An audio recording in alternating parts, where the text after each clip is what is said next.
Assalamualaikum warahmatullahi wabarakatuh. Salam sejahtera bagi kita semua. Teman-teman yang saya banggakan, Budi Pisananda sebagai pelaku dosen mata kuliah penulisan karya ilmiah, dan teman-teman yang saya cintai, yang saya banggakan, teman-teman seperjuangan. Bila tidak usah melur-ulur waktu, tidak usah membuang waktu, kita langsung saja masuk ke dalam materi.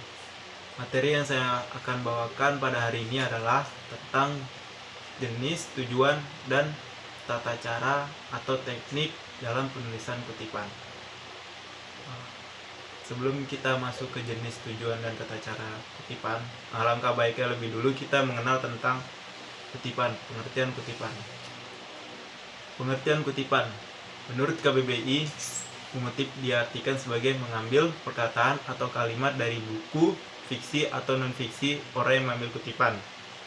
Sedangkan orang yang mengambil kutipan disebut pengutip. Tadi itu menurut KBBI, sekarang menurut para ahli. Di sini saya mengambil tentang menurut Sikeraf tahun 1997.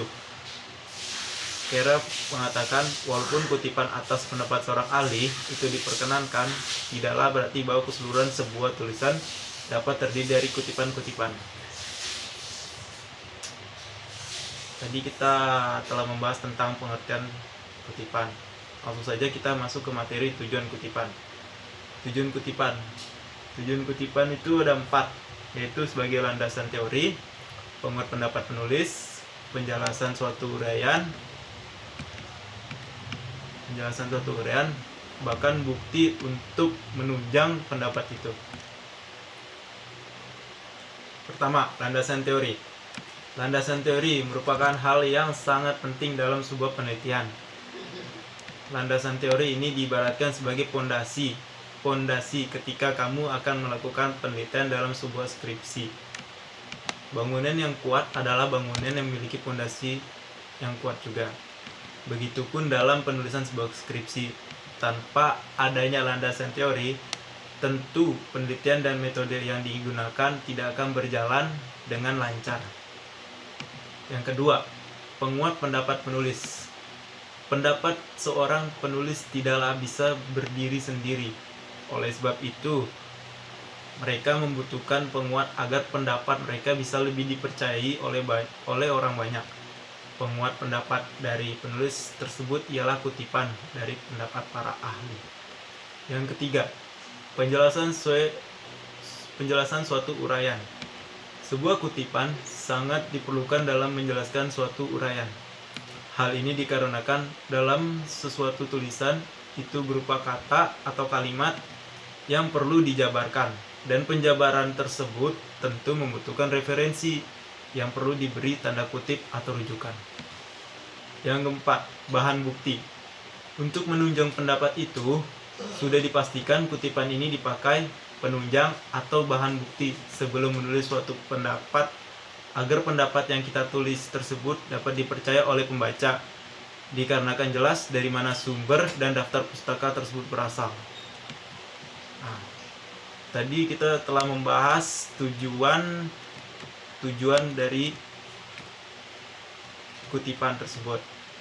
Sekarang kita akan membahas tentang jenis-jenis kutipan.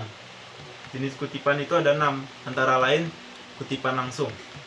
Kutipan langsung ialah kutipan sama persis dengan teks aslinya. Tidak boleh ada perubahan.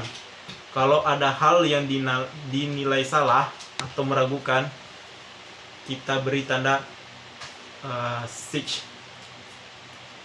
yang artinya kita sekedar mengutip sesuai dengan aslinya dan tidak bertanggung jawab atas kesalahan itu.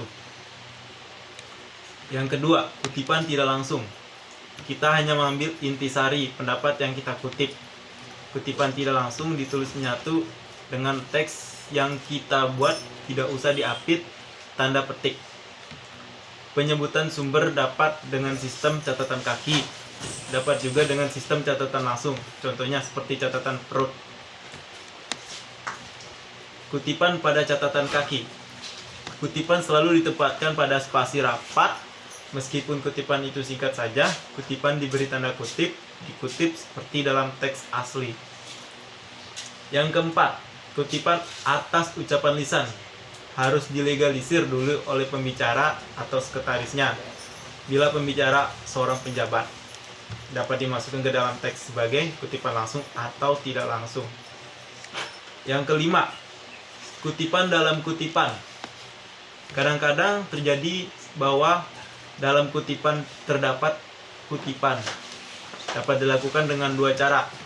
Yang pertama, bila kutipan asli tidak memakai tanda kutip, kutipan dalam kutipan dapat mempergunakan tanda kutip tunggal dan tanda kutip ganda. Yang kedua, bila kutipan asli memakai tanda kutip tunggal, kutipan dalam kutipan memakai tanda kutip ganda. Sebaliknya, bila kutipan asli memakai tanda bila kutipan asli memakai tanda kutip ganda, kutipan dalam kutipan memakai tanda kutip tunggal. Yang keenam, kutipan langsung pada materi. Kutipan langsung dimulai dengan materi kutipan hingga penghentian terdekat. Dapat berupa koma, titik koma, atau titik. Disusul dengan sisipan penjelas siapa yang berbicara. Baiklah, tadi itu kita membahas tentang materi jenis-jenis kutipan.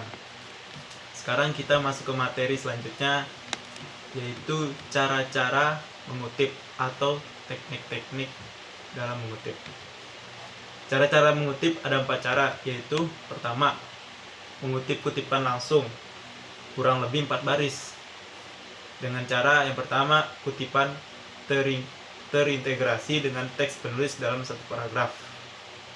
Yang kedua, jarak antar baris 1,5 sampai 2 spasi. Yang ketiga, kutipan diapit tanda kutip.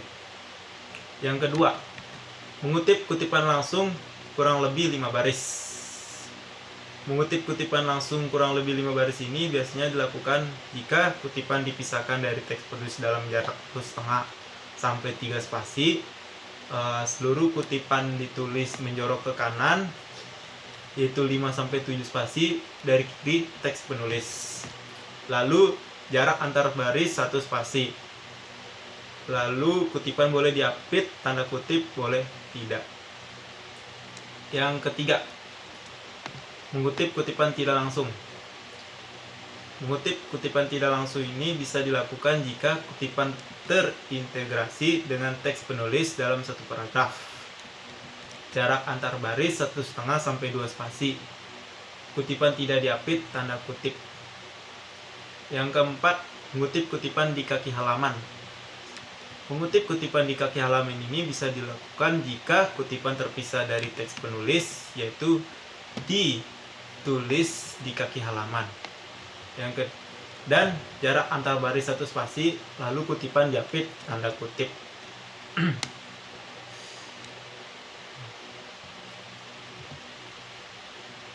Baiklah, itu saja materi yang bisa saya sampaikan. Mohon maaf bila ada salah kata atau kekurangan kata yang saya sampaikan tadi. Wabillahi taufiq hidayat. Wassalamualaikum warahmatullahi wabarakatuh. Lalu saya juga membuka kritik dan saran. Kritik dan saran bisa disampaikan ke grup WA, dan sesi tanya jawab itu bisa disampaikan melalui grup WA yang telah dibuat.